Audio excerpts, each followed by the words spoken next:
E aí galera, aqui é a Mayumi do Carregando Histórias e hoje eu vim indicar pra vocês 3 livros pra quem gosta de dorama. Vamos lá? Os 3 livros são Young Adults e eu comprei com a premissa de que se eu gostasse de dorama, eu iria gostar da história. Agora vamos para um esclarecimento. Eu não gosto de dorama. Na verdade, eu até gosto, só que como os episódios são muito longos, eu prefiro não assistir porque eu tenho ansiedade, galera. Então eu perco muito tempo assistindo, preciso maratonar. Então eu evito assistir por conta disso, senão eu vou perder a minha vida fazendo isso.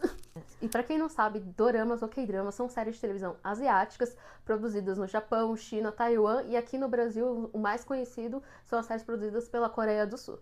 Então vamos lá para as indicações. O primeiro livro que eu li para esse vídeo foi Um Drama de Verão, da Susan Lee. Esse livro, para mim, dos 3 foi o mais fraco. Ele vai contar a história da Hannah. O livro começa com o namorado dela terminando com ela e ela descobrindo que o seu melhor amigo de infância, o Jacob, vai voltar para a Califórnia para passar as férias de verão e vai se hospedar na casa dela. E ele é um autor de K-drama em ascensão na Coreia do Sul.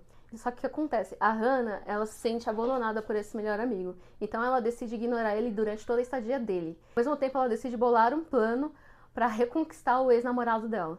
Esse livro, ele tem os pontos de vista divididos entre a Hannah e o Jacob. Só que, pra mim, se eu não ficasse prestando atenção em cada abertura de capítulo, quem tava narrando era a mesma pessoa. Claro que no decorrer você começa a identificar pontos específicos de tipo, quando a pessoa começa a falar muito de coisa de K-drama, ou quando a menina começava a falar do ex-namorado. Aí você conseguia identificar quem era quem, mas fora isso eu não conseguia identificar a voz de personagem, sabe? Eu achei essa protagonista muito irritante. Também acho que a autora teve um problema pra desenvolver a personalidade dela. Porque durante o livro, ela mudou de personalidade umas 3 vezes pra mim, só que eu não via essa mudança ocorrendo gradualmente, sabe? Ela mudava da água pro vinho, o comportamento dela, e você ficava, ué, como que isso aconteceu, sabe? Não era uma coisa não era uma coisa natural, que você vê a personagem caminhando para aquilo, sabe? Achei também que faltou desenvolver alguns outros personagens. E esse livro também vende a premissa do tipo, a protagonista dividida entre o ex e o melhor amigo. Só que não, cara, nitidamente, ela não gosta do ex-namorado. Ela nunca gostou do ex-namorado e ele tá lá só pra encher linguiça ou pra criar alguns atritinhos, assim, que você fica se perguntando pra quê, sabe? Então, o ex-namorado tá lá pra literalmente nada. Outra coisa também é que a autora esbarra em vários assuntos que ela não se aprofundou. Por exemplo, ela jogou uma alergia aqui do Jacob que você fica, tá, mas pra quê, sabe? Ela não usou pra nada nesse negócio. Inclusive, até fiquei um pouco confusa sobre, só que ela não explicou, ela não desenvolveu, ela só usou com artifício lá pra mostrar a Hannah gostava dele, como ela se preocupava com ele. Mas ela podia ter usado qualquer outro assunto, sabe? E não um negócio tão sério assim. Enfim, é uma leitura legal, uma leitura rapidinha de se fazer, tem defeitos. E um outro problema que eu encontrei nesse livro é um problema de revisão. O segundo vídeo que eu li pra esse vídeo foi, dessa vez, real da Anling. Anling? Não sei pronunciar o nome dela, galera. Esse livro vai contar a história da Elisa. Ela se muda pra Pequim por conta do trabalho da mãe dela. E ela vê uma redação que ela escreve viralizada noite pro dia. Só que acontece, a redação dela é sobre o namorado perfeito dela. Só que o único ponto é que esse namorado não existe.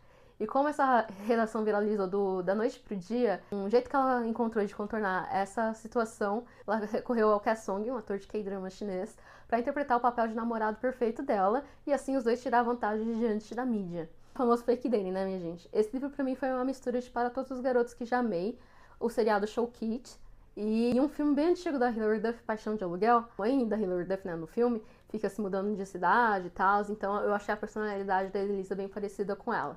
Nesse livro aqui eu fiquei incrédula como as pessoas acreditam numa história tão perfeita assim, sabe, que sai na mídia. Só que assim, não posso nem falar que é um defeito do livro, porque a gente vê isso acontecendo na nossa realidade. Eu achei esse livro ótimo pra tirar da ressaca literária. Eu ainda também achei que faltou um pouco de desenvolvimento dos personagens. Os personagens secundários estão ali também só pra tapar buraco ali. Eles e nada é a mesma coisa. Pra mim também faltou um pouco de desenvolvimento entre a relação da Elisa e a mãe dela, né? Porque claramente é uma coisa que incomoda ela ficar se mudando de cidade em cidade, só que não existe um diálogo, não existe uma conversa. Aliás, até existe um diálogo, assim, só que é um diálogo tão mequetrefe que você fica, que eu senti falta disso. Outra coisa também é que a Elisa no começo é bem determinada, bem inteligente, aí ela vai ficando meio que tapada, sabe?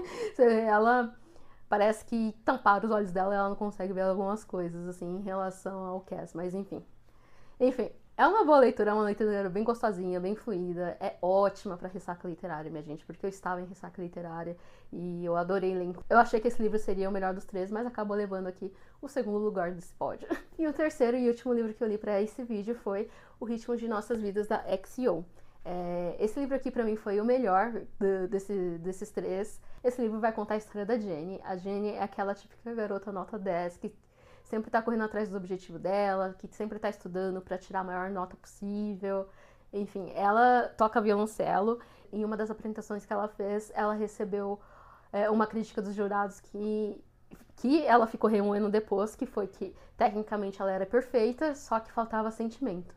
E enquanto ela tá trabalhando lá no karaokê do tio dela, ela fica remoendo essa crítica. Ela encontra o J.O., que é um menino que ela encontra no cantinho da sala do karaokê, perdido em pensamentos, né? Aí conversa vai, conversa vem, dia vai, dia vem, eles acabam vivendo uma aventura em Los Angeles.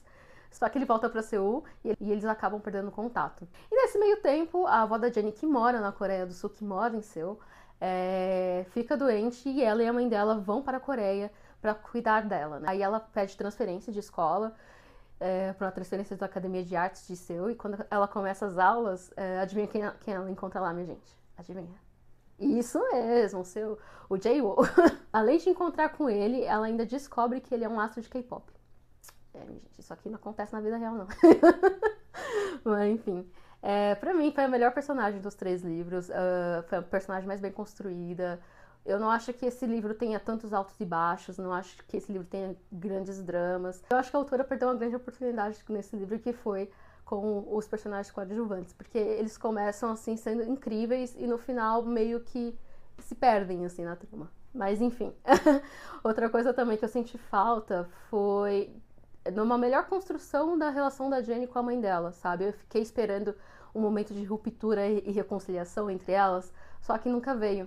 E eu acho que isso fez muita falta aqui nesse livro, pra ele ser um livro chuchuzinho, assim, de bom. Mas enfim, eu gostei muito dele, acho que dos três é o melhor, é muito fluido a história, a personagem é muito bem, e os personagens são muito bem construídos.